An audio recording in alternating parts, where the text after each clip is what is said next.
आराधना की जाती है, किंतु किसकी आराधना, यह विषय आपके सामने रखा जा रहा है।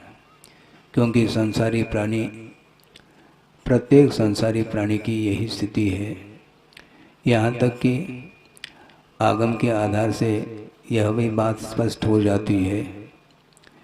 सामान्य व्यक्ति की तो बात दूर की बात है, किंतु जो तीर्थंकर हुआ करते हैं उनके विषय में भी प्रकाश डालने की आवश्यकता है। तीर्थंकर वे बने हैं अपने पुरुषार्थ से और सतपथ पर आरूढ़ होकर के सच्चे देव शास्त्र गुरु की उपासना के फलस्वरूप वह पद उन्हें प्राप्त हुआ। किंतु सोचने की, विचार करने की बात यह है, यह जीव कब से आ रहा है, इसकी कोई आदि है, कोई बिगनिंग है? नहीं। और इसका कोई अंत है? नहीं। अनंत काल से यह जीव अपने ही परिणामों के माध्यम से अर्जित जो कर्म है उसके फल का उपभोग करने के लिए भिन्न भिन्न पर्यायों को प्राप्त करता चला जाता है। और तीर्थंकर भी क्यों न हो, उनके इतिहास की ओर दृष्टि रखते हैं तो सामान्य जीव और उनके जीवन में अतीत की अपेक्षा से कोई अंतर देखने में नहीं आता, क्योंकि आदि किसी का नहीं है। और यह भी पंक्ति आप लोगों को पढ़ने को मिलती है चढ़ाला में कि काल अनंत निगोद मझार बीतो एकेंद्रीय तनधार। एकेंद्रीय पर्याय को धारण करता हुआ अतीत में संसारी प्राणी ने अनंत काल उस निगोद पर्याय में व्यतीत किया है। इसमें सभी समाहित हो गए। तीर्थंकर हाँ वो भी इसमें समाहित है, क्योंकि प्रत्येक का इतिहास अनंत के रूप में व्यतीत हुआ है तो वह एकेंद्रीय अवस्था में व्यतीत हुआ है। धीरे धीरे उसका विकास होता चला जाता है और उस विकास के फलस्वरूप विभिन्न प्रकार के पर्यायों को वो प्राप्त कर लेता है।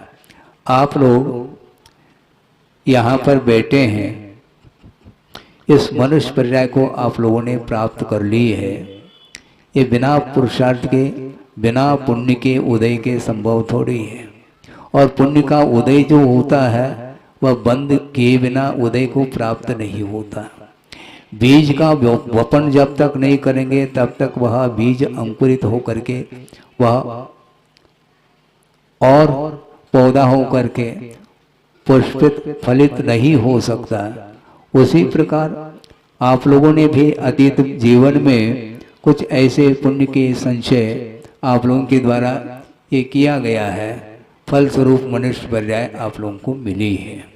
अब इस पर्याय का सदुपयोग कौन कितने परसेंटेज में कर सकता है या करता है या कर रहा है, ये देखने को मिलता है। आपका जीवन प्रारंभ है, आपने दीपक जलाया है, मान लो है, दीपक आपने अपने हाथों से जलाया है। दीपक जल रहा है क्या? नहीं जल रहा है?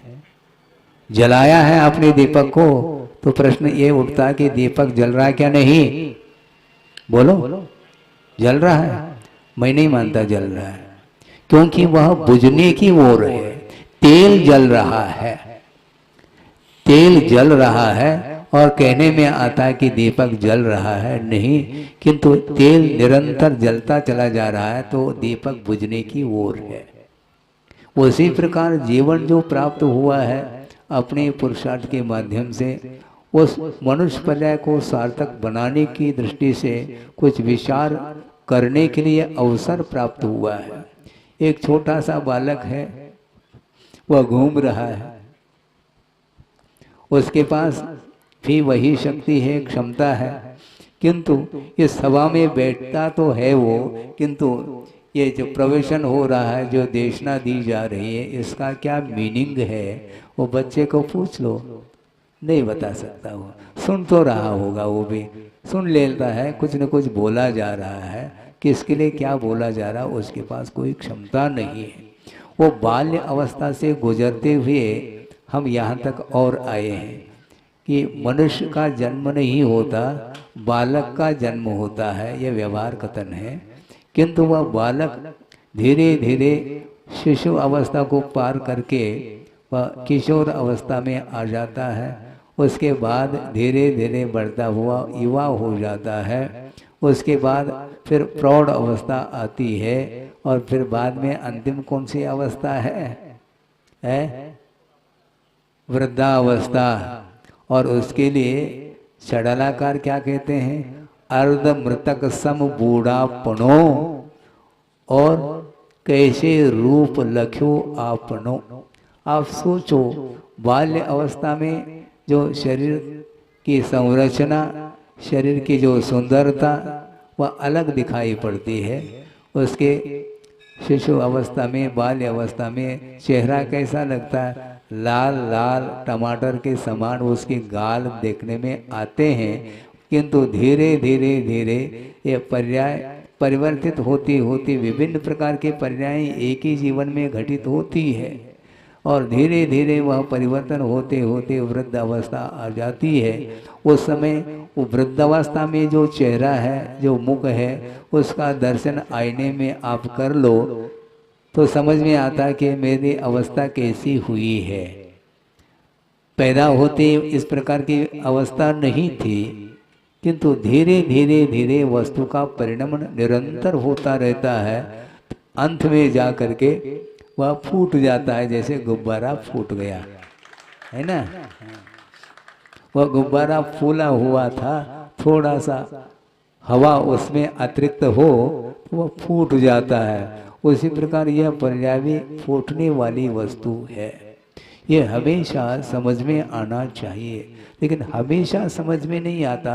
महाराज जिस समय आप बोलते हैं तो उस समय तो थोड़ा बहुत भीतर उतरता है, लेकिन फिर बाद में क्या होता है ये मत पूछो आप। यही स्थिति है। हम प्रभु के समीप पहुंच जाते हैं, पूजन अर्चन अभिषेक आदि जो धार्मिक अनुष्ठान माने जाते हैं, क्रियाएं उनको संपन्न करते हैं। उस समय परिणामों में पवित्रता रहती है, किंतु धीरे धीरे उस भगवान के पास से जब बाहर आ जाते हैं, उस परिसर से बाहर जब गुजरते हैं, तो उस समय और सारे परिणाम भगवान के वहीं तक सीमित रहते हैं और बाहर आते ही बाहर की हवा पुनः लग जाती है। तो गुब्बारा तो फूटने वाला था, तो पक्की बात है। हाँ। पदार्थ अविनश्वर है, किंतु पर्याय कभी भी अविनश्वर नहीं हो सकते, वह नश्वर है। इस प्रकार बोध होना चाहिए। पदार्थ नश्वर है, पर्याय की विवक्षा से इस प्रकार का पाठ अपने को आगम के माध्यम से मिलता है। प्रत्येक व्यक्ति सोचता है अभी काफी समय है। काफी समय मतलब अभी तो खाने पीने के दिन है, दिन को भी खा लेना चाहो क्या। खाने पीने के दिन आता, अभी तो मौज करने के मनोरंजन के दिन हैं। बाद में देख लेंगे हम। बाद में क्या देखोगे, बाद में तो वृद्धावस्था देखने में आएगी। उस समय नाड़ हिलेगा, कमर टेढ़ी होगी, हाँ लड़खड़ा जाएंगे। उस समय सहारे की आवश्यकता पड़ती है, हैं? अभी तो बिना सहारे के चल सकते हो, किंतु वृद्धावस्था 80-90 तक मान लो कोई भी छू रहा है तो उसका जीवन कितना है, उल्टी गिनती। ऐसी स्थिति में जब मरना अनिवार्य है, तो जब तक मृत्यु न आए उसके बीच में कुछ करके गुजरना होगा। नहीं है तो इस प्रकार के पुनः जन्म और मरण, इसकी जो संतति है, इसकी जो परंपरा है, वह कभी भी परंपरा टूटने वाली नहीं। एक गोद में शिशु है, वह आनंद से खेल रहा है माँ के गोद में, किंतु ये ध्यान रखो अभी वह खेल रहा है, किंतु कुछ ही क्षण के पूर्व में वह पर्याय परिवर्तित हुई है, उस ओर भी तो दृष्टि रखो। क्योंकि बालक का जो जन्म हुआ है वह पूर्व पर्याय के विनाश के बिना उत्तर पर्याय की उत्पत्ति संभव नहीं है। पूर्व पर्याय का विनाश होता है, उत्तर पर्याय की उत्पत्ति होती है। ये कारण कार्य की व्यवस्था अकाट्य यह नियम है। बीज है, जब तक बीज है तब तक अंकुर नहीं, किंतु जिस समय अंकुर की उत्पत्ति होती है उस समय बीज का विनाश देखने में आता है। किंतु इस प्रकार के पदार्थ के वस्तु के परिवर्तन को देखते हुए भी संसारी प्राणी को वैराग्य उत्पन्न नहीं हो रहा है। बाद में देख लेंगे, देख क्या लोगे? आंखों की ज्योति रोशनी समाप्त होने को है, फिर क्या देखोगे आप? कुछ भी नहीं देख पाओगे। लेकिन फिर भी उसकी दृष्टि सुधरती नहीं, क्योंकि यह अनादिकालीन मोह की परंपरा है। इसको मात्र 2-5 मिनट में अथवा 15-20 मिनट में, आधा घंटे में मान लो वर्णन करके हम आपको समझा दें, इतना पर्याप्त नहीं है। बार बार प्रवचन सुन लो, बार बार तत्व चर्चा सुन लो, बार बार स्वाध्याय आदि कर लो। निषेध नहीं कर रहा हूँ, किंतु यह धार्मिक अनुष्ठान निरंतर करने की आवश्यकता है। आप यहाँ पर बैठे हैं, आपका मन यहाँ पर बैठा है क्या? बोलो, नहीं बैठा है। आप तो कुर्सी पर बैठे हैं, लेकिन मन कुर्सी पर है क्या नहीं क्या पता है? वह मान लो मन दुकान में पहुंच गया है, आप तो पैर लटका के बैठे हो कुर्सी पर, किंतु मन जो है ना दुकान में पहुंच गया है। तो आपका यहाँ पर बैठना और नहीं बैठना बराबर सिद्ध होता है, ये ध्यान रखो। आपकी दृष्टि, आपका मुख मेरी ओर है और मेरा मुख आपकी ओर है, किंतु आपका मन किधर है इसको समझना बहुत कठिन है। हम अपने मन को संयत नहीं बना पा रहे हैं, तो दूसरे के मन को हम कैसे केंद्रित कर सकते हैं? संभव नहीं है। किंतु उपदेश के माध्यम से, यही तो वैराग्य क्षण है, उपदेश के माध्यम से ही कुछ हम समझ पाते हैं, समझ लेते हैं, समझना भी चाहिए। इसलिए बार बार कहे सीख गुरु करुणा धार वाली बात है। गुरु बार बार करुणा करके संसार के स्वरूप का विश्लेषण करते हैं और संसार का क्या स्वरूप है इसका विवेचन करके आपको समझाने का पुरुषार्थ वो कर रहे हैं। किंतु संसारी प्राणी के मन में बार बार ये बात आती है, हाँ समझाने वाले तो प्रतिदिन आएंगे, प्रतिदिन तो अब प्रवचन तो है निरंतर चलने वाला है। लेकिन ये ध्यान रखो, उपदेश जितना समझ में आ जाए सुने, किंतु करने योग्य जो कार्य है उसको आप जब तक नहीं करेंगे तब तक वह उस उपदेश को सुनने की भी सार्थकता सिद्ध नहीं होती। क्योंकि आचार्य कहते हैं धार्मिक अनुष्ठान करना चाहिए, किंतु इससे भी महत्वपूर्ण एक और बिंदु है। वो क्या है हम बताना चाहते हैं। आप अभिषेक, प्रभु का अभिषेक कर रहे हैं, पूजन कर रहे हैं, स्तुति कर रहे हैं, वंदना कर रहे हैं, ये सारे सारे अनुष्ठान धार्मिक क्रियाएं मानी जाती हैं। किंतु इसके सामने एक और बिंदु शेष रहता है समझने के लिए। वो क्या है? वो क्या है? ये सारे सारे साधन माने गए हैं, किंतु प्रयोजन वह महत्वपूर्ण है। किमर्थम, भगवान की वंदना हम क्यों करें, यह महत्वपूर्ण है। वंदना करना इतना महत्वपूर्ण नहीं है, लेकिन वंदना करना छोड़ना नहीं है, ध्यान रखो, मुश्किल हो जाएगा। वंदना करो, प्रभु की आराधना करो, किंतु प्रभु की आराधना के पीछे हमारा प्रयोजन क्या होना चाहिए, यह महत्वपूर्ण बिंदु है। तत्वार सूत्र में भी सूत्रकार स्पष्ट कर रहे हैं मंगलाचरण के रूप में कि मोक्ष मार्गस्य नेतारम भेतारम कर्म भूभृताम ज्ञातारम विश्व तत्वानाम वंदे किंतु तद्गुण लब्धये। अंतिम चरण में प्रयोजन को रखा, हे भगवान मैं मोक्ष मार्ग के जो नेता हैं, नायक है, उनकी वंदना करता हूँ। वो कैसे हैं? कर्म भूव्रताम भेतारम, ऐसा कहा। भूव्रत बोलते हैं पर्वत को, कर्म रूपी पर्वत को भेदने वाले हैं। विश्व तत्पानाम ज्ञातारम, अर्थात विश्व के जितने भी ज्ञेयभूत पदार्थ हैं उन समस्त पदार्थों को जानने की क्षमता रखने वाले हैं। ऐसे मोक्ष मार्ग के नेता को मैं वंदना करता हूँ। किंतु वंदना के पीछे प्रयोजन क्या है, इसको उन्होंने स्पष्ट किया है चतुर्थ चरण में। तद्गुण लब्धये अहम वंदे, हे भगवान आपके चरणों में मेरा आने का और कोई भी प्रयोजन उद्देश्य नहीं है।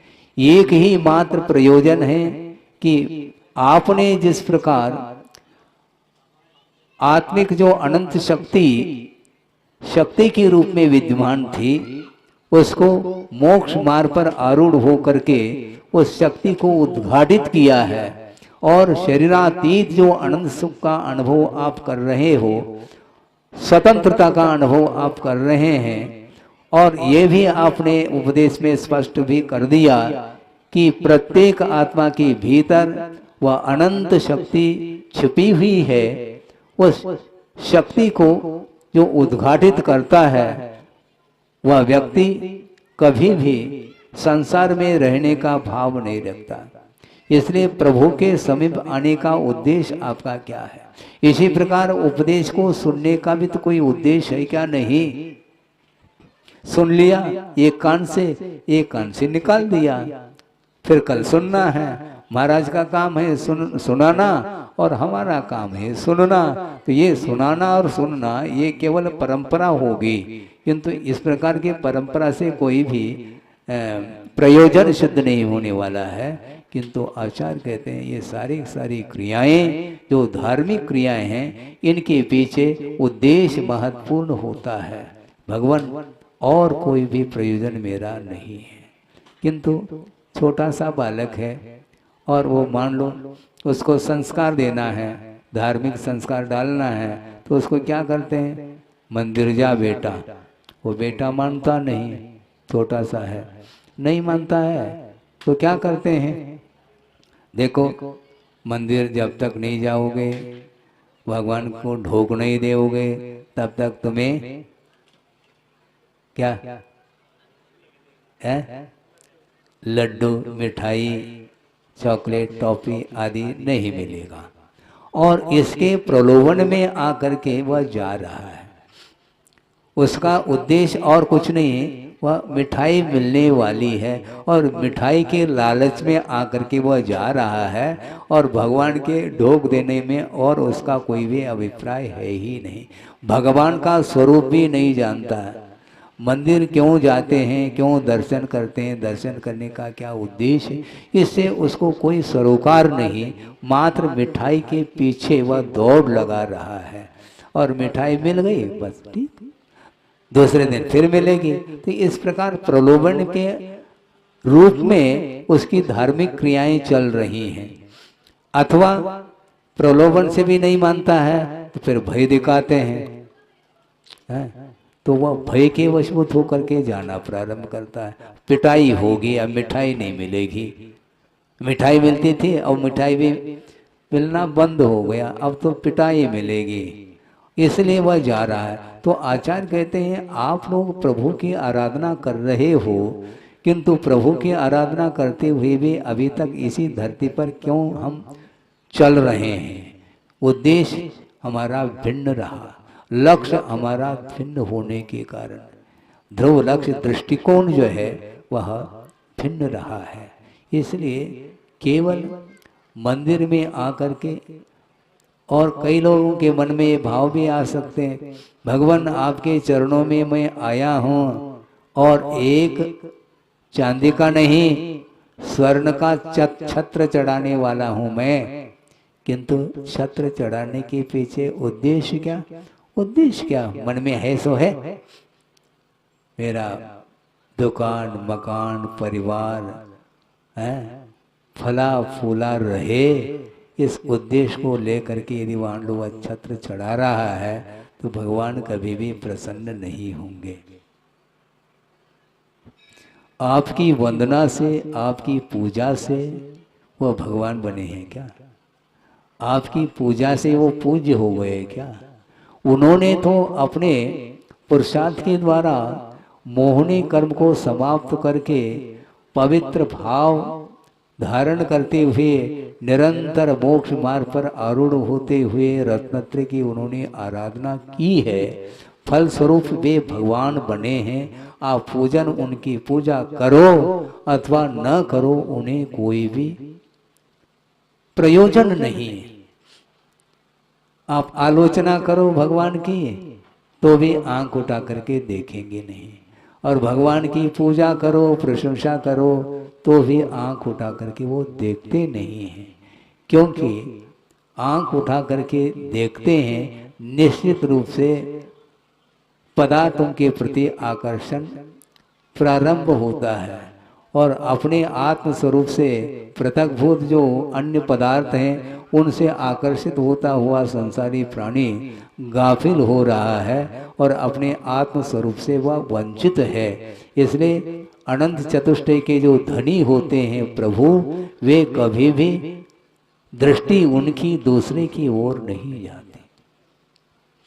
आकर्षण समाप्त हो गया। ये आकर्षण विकर्षण यही संसार के लिए कारण है। आप घड़ी पहनते हैं, बार बार देखते रहते हैं। आप टाइम देख रहे हैं क्या? केवल क्या देख रहे हैं? घड़ी नहीं देखते हैं। हाँ, घड़ी, इस प्रकार की घड़ी दूसरे के हाथ में नहीं है जो मेरे हाथ में है। ये बार बार उस ओर दृष्टि जा रही है। मतलब आप समय थोड़ी देख रहे हैं, समय से प्रयोजन नहीं है आपको। वो जो मॉडल है उससे आपका आकर्षण बढ़ रहा है। गुरुदेव ने एक बार प्रसंग के अनुरूप कहा था, वही प्रसंग आपके सामने रख लूं। बहुत प्रयास करने के उपरांत एक चीज मिल गई। कौन सी चीज? गले में चेन जानते हैं? स्वर्ण का, सोने का वह चेन पहनने की भावना काफी दिन से रही, और पुरुषार्थ करके धन का संचय करके वो चेन पहन करके आया है और सभा में बैठ गया और बार बार कॉलर को यूं कर रहा है। आचार्य महाराज ने सोचा कि हो सकता है कोई कीड़ा पहुंच गया हो, अंदर काट रहा होगा, कॉलर को बार बार क्यों ये इस प्रकार कर रहा है।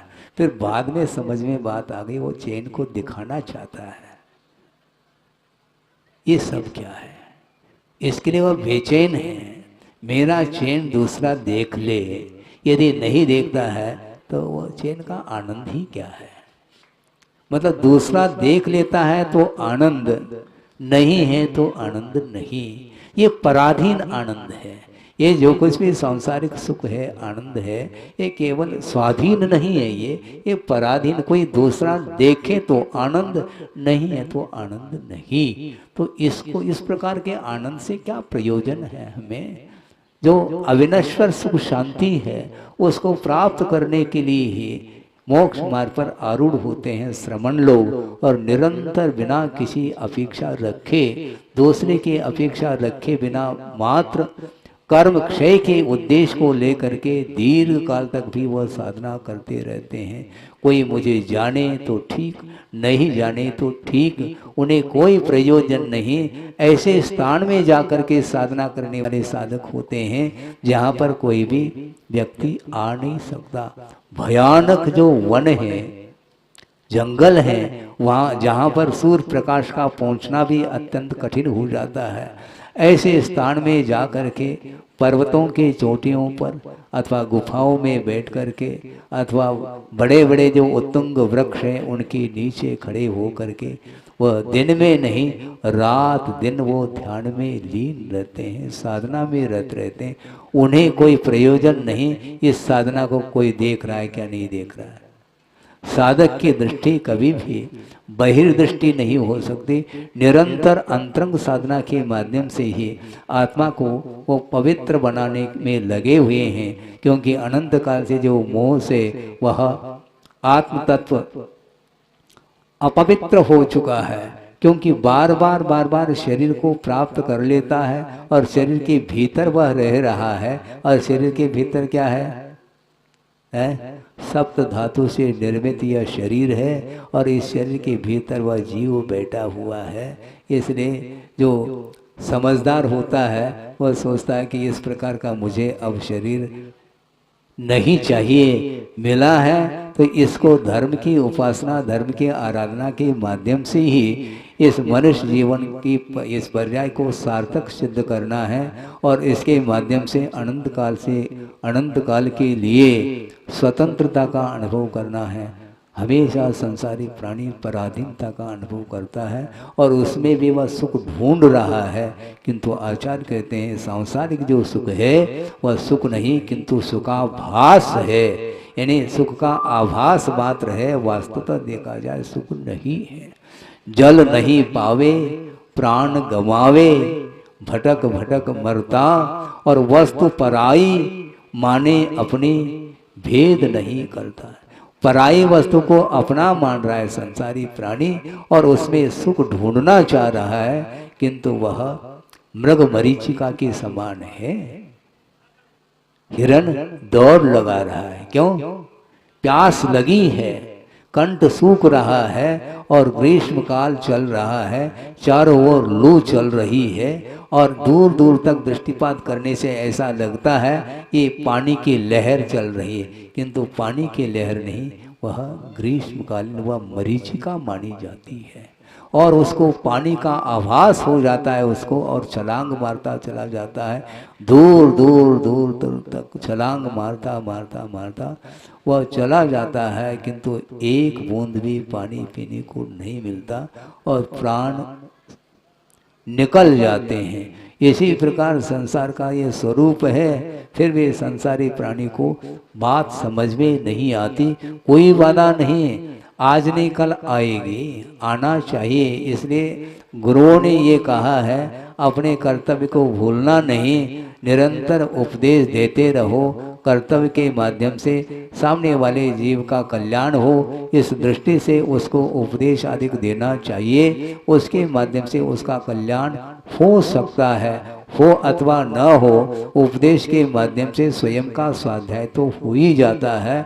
उतने काल के लिए उसका उपयोग वह अन्य तत्वों से हट करके आत्म तत्व को मुख्य बनाता हुआ वह स्वाध्याय करता है। इसलिए स्वरूप निष्ठ होने के लिए स्वाध्याय भी एक माध्यम है। इसलिए श्रमण लोग स्वाध्याय अपने लिए करते हैं, चार व्यक्ति बैठ करके सुनना चाहते हैं तो ठीक है, नहीं है तो संघ के जो सदस्य हैं उनके बीच में बैठ करके भी हम स्वाध्याय करेंगे, क्योंकि स्वाध्याय के माध्यम से ही स्वरूप का बोध हो सकता है और स्वरूप का बोध होता है तो निश्चित रूप से वह अनंत काल के लिए शरीर से आत्म तत्व को पृथक करने का पुरुषार्थ कर लेते हैं साधक लोग, और उसके माध्यम से केवल ज्ञान जब प्रकट होता है तो लोक के अग्रभाग पर जा करके अनंत काल के लिए रहेंगे। किसी भी प्रकार से उन्हें कर्मजन्य कोई दुख का अनुभव संभव ही नहीं है।